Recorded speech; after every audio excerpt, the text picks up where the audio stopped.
Friend, welcome to my channel. আমি তানভী আজকে আপনাদের জন্য একটা রিকোয়েস্টেড ভিডিও নিয়ে চলে এসেছি। আমার একজন সাবস্ক্রাইবার সে রিকোয়েস্ট করেছে যে কীভাবে কুনোয়ের দাগ তুলবো। তো কুনোই বা হাঁটুতে আমাদের মানে কালো কালো অনেক সময় ছোপ পড়ে যায় বা দাগ পড়ে যায়, তো সেগুলো আমাদের খুব দুশ্চিন্তায় ফেলে, কারণ সেগুলো শরীরের অন্যান্য অংশের তুলনায় অনেক বেশি মানে খারাপ দেখতে লাগে বা কালচে দেখতে লাগে। তো এগুলো কীভাবে ঘরোয়া উপায়ে রিমুভ করা যাবে সেটা নিয়ে আজকে আমার ভিডিও। তো আসুন ভিডিওটা স্টার্ট করি। তো প্রথমে আমি যে রেমেডিটি দেখাবো সেটা হচ্ছে সবথেকে প্রাচীন এবং সবথেকে এফেক্টিভ একটা রেমেডি। এর জন্য আমি এখানে নিয়ে নিচ্ছি হাফ চামচ মতন চিনির গুঁড়ো আর পাতিলেবুর রস এতে অ্যাড করে দেবো। প্লাস আমি এর সাথে এই পাতিলেবুর রস বের করার পরে যে ছিলকাটা থেকে থাকবে সেটাও আমার কাজে লাগবে। তো পাতিলেবুর রস আর চিনির গুঁড়োটাকে ভালো করে মিক্স করে নিলাম। পাতিলেবুর রসে থাকছে ভিটামিন সি এবং সাইট্রিক অ্যাসিড, যা আমাদের দাগ তুলতে সাহায্য করবে। আর চিনির গুঁড়ো খুব ভালো স্ক্রাবের কাজ করবে এবং স্কিনটাকে আরও অনেক বেশি গ্লোয়িং বানাবে। তো আমি এই মিশ্রণটাকে নিয়ে আমি আমার হাতের কুনুইতে লাগাবো। ঠিক যেভাবে আমি লাগাচ্ছি দেখুন, আপনারাও ঠিক এইভাবে লাগাবেন, এই পদ্ধতিতে লাগাবেন। তো আমি এখানে পাতিলেবুর খোসাটার উপরে এই মিশ্রণটা নিয়ে আমি আস্তে আস্তে সার্কুলার মোশনে রাব করছি। ঠিক এই প্রসেসে আপনারাও রাব করবেন। কুনোয়ে যত পুরনো দাগ হোক বা যত কালো ছোপ থাকুক না কেন, এটা যদি আপনি এক সপ্তাহ টানা ইউজ করেন তাহলে দেখতে পারবেন যে এর রেজাল্টটা কতটা এফেক্টিভ। একদম আপনার হাতের সামনের চামড়ার মতনই কুনোয়ের চামড়ার কালার চলে আসবে।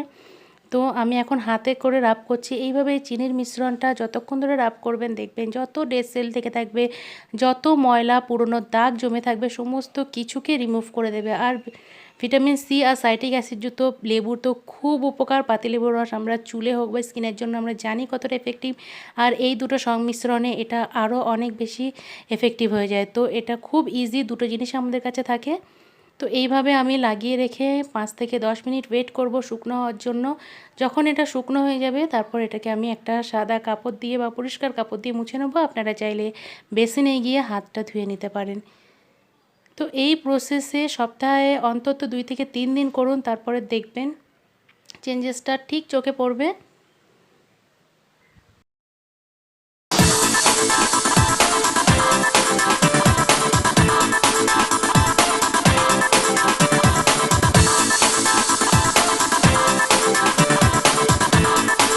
এবার আসুন জেনে নিই দ্বিতীয় রেমেডিটি বা দ্বিতীয় উপকরণটি। তো দ্বিতীয় রেমেডির জন্য আমি এখানে একটা আলু নিয়ে নিয়েছি। আলুটাকে ভালো করে চিলে এটাকে 2 টুকরো করে কেটে নিয়েছি। ভালো করে ধুয়ে পরিষ্কার করে নেবেন, একটা টুকরোই যথেষ্ট আমাদের কুনোয়ে লাগানোর জন্য। তো এই আলুর টুকরোটাকে আমি নিয়ে মিক্সার গ্রাইন্ডারে গ্রাইন্ড করে নিচ্ছি। আপনারা চাইলে যদি আপনাদের কাছে কুড়ে নেওয়ার ব্যবস্থা থাকে তো কুড়ে নিতে পারবেন, মিক্সচার মেশিন আছে।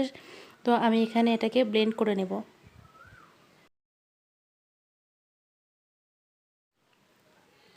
তো মিক্সচার মেশিনে পেষে নেওয়ার পর ঠিক এরকম টেক্সচার চলে এসছে। তো দেখছেন আলুর এই পেস্টটা আমি নিয়ে নিচ্ছি। এই আলুর পেস্টে আপনার কুনোয়ে সমস্ত দাগ তোলার জন্য কাজে লাগবে। তো আসুন দেখে নিই কীভাবে অ্যাপ্লাই করবেন। তো এখানে এই আলুর পেস্টটা নিয়ে আমি আমার কুনোয়ের উপরে সিম্পলি এটাকে লাগিয়ে রাখবো অ্যাজ আ প্যাক মতন। তো আমরা যেভাবে ফেসে ফেস প্যাক লাগাই ঠিক সেইভাবে এটাকে আমি আমার কুনোয়ের উপরে লাগিয়ে রাখছি। আপনাদের যাতে কুনোয়ে প্রচণ্ড রকমের কালো দাগ হয়ে গেছে বা দাগ ছোপ পড়ে গেছে এবং হাতের বা মুখের কালারের সাথে কুনোয়ের কালারটা ম্যাচ করছে না, তাদেরকে বলবো এই রেমেডিটা অবশ্যই অবশ্যই অবশ্যই অ্যাপ্লাই করবেন। আমি 3টে রেমেডি দেখাবো, 3টার মধ্যে যে কোনো একটা যদি আপনি রেগুলার অ্যাপ্লাই করেন তো ইকুয়ালি কাজ দেবে। তো এখানে আমি আলুর রসে বা আলুর পেস্টটা আমি এখানে এইভাবে লাগিয়ে রাখছি অ্যাজ আ প্যাক হিসেবে। তো এটাকে এইভাবে লাগিয়ে রেখে কোনো রাব টাব কিছু করার দরকার নেই, অনলি লাগিয়ে রাখবেন এবং 5 থেকে 10 মিনিট পরে এটাকে ধুয়ে ফেলে দেবেন বা পরিষ্কার করে নেবেন। এফেক্টটা খুব ভালোভাবে বুঝতে পারবেন। আলুর রস যে কোনো পুরনো দাগ তোলার জন্যে খুবই এফেক্টিভ, খুবই এফেক্টিভ। তো আলু বা আলুর রসের মতন খুব কম জিনিস আছে যেগুলো এত ন্যাচারালি এত ইজিলি আপনার সমস্ত দাগ থেকে আপনাকে মুক্তি দেবে। তো এই ধরনের একটা পেস্ট বানিয়ে আলুর আপনি আপনার কুনুইতে হোক, হাঁটুতে হোক বা গলা ঘাড়ের পাশে অনেক সময় অনেক পুরনো দাগ ছোপ থেকে থাকে সেই সমস্ত জায়গায় অ্যাপ্লাই করে দেবেন, আর রেজাল্টটা নিজেরাই দেখতে পাবেন যে কতটা এফেক্টিভ। এটাকে আপনি সপ্তাহে 2 থেকে 3 দিন লাগাবেন। যদি রেগুলার লাগানোর সুযোগ থাকে তাহলে অতি অবশ্যই রেগুলার লাগাবেন। রেগুলার লাগালে এর রেজাল্টটা খুব খুব দ্রুত দেখতে পাবেন। আপনি এক সপ্তাহ ইউজ করুন, তারপর আমাকে কমেন্ট করে জানাবেন যে কীরকম কাজ হলো। আসুন এবার 3 নম্বর রেমেডিটি শেয়ার করি। 3 নম্বর রেমেডির জন্য আমি একটি বাটিতে নিয়ে নিয়েছি আধা চামচ মতন বেসন, আর এর সাথে অ্যাড করে দেবো হলদি পাউডার। আপনি চাইলে কাঁচা হলুদের গুঁড়ো নিতে পারেন, অর্গানিক হলুদ নিতে পারেন, যে কোনো ধরনের হলুদ হলে হলো, কিন্তু খেয়াল রাখবেন হলুদটা যেন একটু ব্র্যান্ডেড হয় বা একটু ভালো কোম্পানির হয়। একদম মানে খোলা বাজার থেকে নেওয়া হলুদ নেবেন না। তো এর সাথে আমি অ্যাড করে দিচ্ছি খানিকটা অ্যালোভেরা জেল। আমি অ্যালোভেরা গাছ থেকে অ্যালোভেরা পাতা কেটে সেটাকে ব্লেন্ড করে রেখে দিয়েছি ভিতরের জেলটা। তো সেই জেলটা আমি এতে অ্যাড করে দিচ্ছি। তো এইভাবে বেসন, হলুদ আর অ্যালোভেরা জুস একসাথে করে নিয়ে এটাকে আমি ভালো করে পেস্ট করে নেব। খুব সুন্দর একটা পেস্ট বানাবো, যে পেস্টটা আমি আমার কনুইতে লাগিয়ে আপনাদেরকে দেখাবো যে ঠিক কীভাবে আপনারা অ্যাপ্লাই করবেন আর কনুইয়ের সমস্ত কালো দাগ থেকে মুক্তি পাবেন। তো এই যে আমার হাতে চলে এসেছে হলুদ, বেসন আর অ্যালোভেরার এই পেস্টটা। তো এই পেস্টটা থিকনেসটা দেখেছেন কেমন? এমন একটা থিকনেস বানাবেন যাতে আপনার কনুইতে এটা বসে থাকতে পারে, কারণ বেশি লিকুইড করে দিলে কিন্তু কনুই থেকে এটা ঝরে পড়ে যাবে। ঠিক এরকম একটা থিকনেস রেখে এরকম একটা পেস্ট বানিয়ে আমি আমার কনুইয়ের উপরে অ্যাপ্লাই করছি। ঠিক এইভাবে আপনিও করবেন আপনাদের যাদের কনুই খুব প্রচণ্ড রকমের কালো কালো দাগ থেকে থাকে। তো আপনারা প্রত্যেকে জানেন, এটা আলাদা করে বলার কিছু নেই, অ্যালোভেরা কতটা উপকারী আমাদের জন্যে, হলদি কতটা উপকারী আর বেসন কতটা উপকারী। এই 3টে প্রোডাক্টের মধ্যে কোনো জিনিস যদি আপনার অ্যালার্জি থেকে থাকে সেটাকে স্কিপ করে যাবেন, সেটাকে রাখবেন না। যে প্রোডাক্ট বা যে উপকরণ সেটা যতই ন্যাচারালি হোক না কেন, সেটা যদি আপনার স্কিনের জন্য অ্যালার্জি হয় বা কোনো রকমের কোনো র্যাশ বেরোয় তাহলে সেটাকে স্কিপ করে যাবেন। তো আমি এইভাবে পেস্টটা বানিয়ে রেখে দিয়েছি। ঠিক এইভাবে পেস্ট বানিয়ে 5 থেকে 10 মিনিট রেখে দেবেন। তারপরে এটা যখন একটু ড্রাই হয়ে আসবে, শুকনো হয়ে আসবে, এটাকে মুছে দেবেন। তো আমার এখন 5 থেকে 10 মিনিট রাখা হয়ে গেছে। আমি এটাকে এবার রাব করে দেবো। একটা ভিজে কাপড় নিয়ে নিয়েছি কটনের, এবং সেটা দিয়ে আমি ভালো করে মুছে নিলাম এই পেস্টটা। তো দেখুন চেঞ্জেসটা বুঝতে পারবেন, আপনি একবার অ্যাপ্লাই বুঝতে পারবেন আপনি চেঞ্জেসটা যে কতটা চেঞ্জ নিয়ে আসবে আপনার স্কিনের মধ্যে। তো আমি বলবো এটাকে পারলে আপনি সপ্তাহে 3 থেকে 4 দিন ইউজ করবেন। একটু সময় বের করুন, কোনো দাগ তোলার জন্য একদিনে কিন্তু আপনার যাবে না, বা আপনি যদি নেগলেক্ট করে আপনি এটাকে ইউজ করেন তাহলে কিন্তু এফেক্ট পাবেন না। আমি সবসময় রিকোয়েস্ট করবো যে রেগুলার ইউজ করতে থাকুন, তাহলে এর রেজাল্টটা খুব ভালোভাবে পাবেন এবং বুঝতে পারবেন এর এফেক্টটা।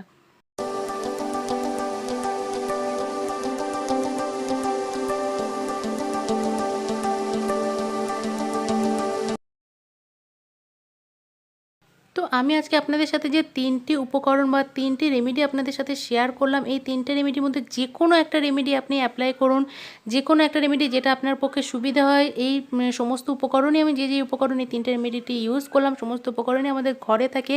বাইরে থেকে আপনাকে কিচ্ছু আনতে হবে না। সমস্ত ঘরের জিনিস নিয়ে আপনি আপনার কনুইয়ের চর্চা করুন। কনুই বা হাঁটুর এই সমস্ত যে কালো কালো ছোপ দাগগুলো থাকে সত্যি খুব বেমানান লাগে। তো এইগুলো থেকে মুক্তি পাওয়ার জন্য এই 3টে রেমেডির মধ্যে যে কোনো একটা রেমেডি সপ্তাহে 2 থেকে 3 দিন ইউজ করুন। রেগুলার ইউজ করলে তো খুবই ভালো এফেক্ট পাবেন। আর যদি টাইম না হয় তাহলে আপনি যে দিনের শেষে যে কোনো একটা সময় বের করবেন, সপ্তাহে 2 থেকে 3 দিন কম করে লাগানোর চেষ্টা করবেন। তো এর রেজাল্টটা ঠিক খুব ভালোভাবে দেখতে পাবেন। তো এটা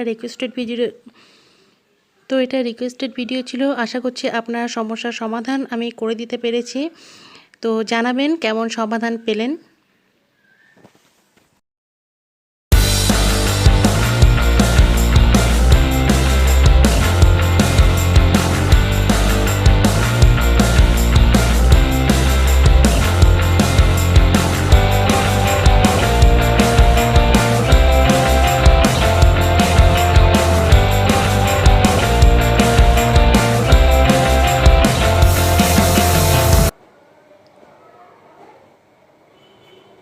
আমি আজকে আপনাদের সাথে 3টে পদ্ধতি শেয়ার করলাম এবং সেগুলোর অ্যাপ্লাই করা দেখালাম যে কিভাবে আপনারা এই 3টে পদ্ধতির মধ্যে যে কোনো একটা পদ্ধতি যদি ডেলি ইউজ করতে থাকেন বা ডেলি অ্যাপ্লাই করতে থাকেন তাহলে দেখবেন আপনাদের কনুইয়ে এবং হাঁটুতে যে কালো কালো ছোপ দাগ আছে সেগুলো থেকে আপনারা মুক্তি পাবেন বা রিলিফ পেয়ে যাবেন, বা সেগুলো আস্তে আস্তে উঠে যাবে। একদিনে কিন্তু হবে না, প্রতিদিনের মধ্যে একটু সময় বের করে নেবেন। সেই সময়টুকু আপনারা আপনাদের স্কিনের একটু টেক কেয়ার করবেন। কনুই এবং হাঁটুকে একটু যত্ন রাখলে এগুলো আবার আপনার বডির অন্য অন্য পার্টসের মতনও এগুলোর কালার চেঞ্জ হয়ে যাবে এবং স্কিনটা স্মুথ হয়ে যাবে, নরম হয়ে যাবে। তো এই 3টে পদ্ধতির মধ্যে যে কোনো একটা পদ্ধতি অ্যাপ্লাই করুন এবং রেজাল্টটা কী দেখলেন সেটা অবশ্যই আমাকে জানাবেন। আজকের মতন এইটুকু, অন্য কোনো দিন অন্য এপিসোড আবার দেখাবে। ততক্ষণের জন্য টাটা।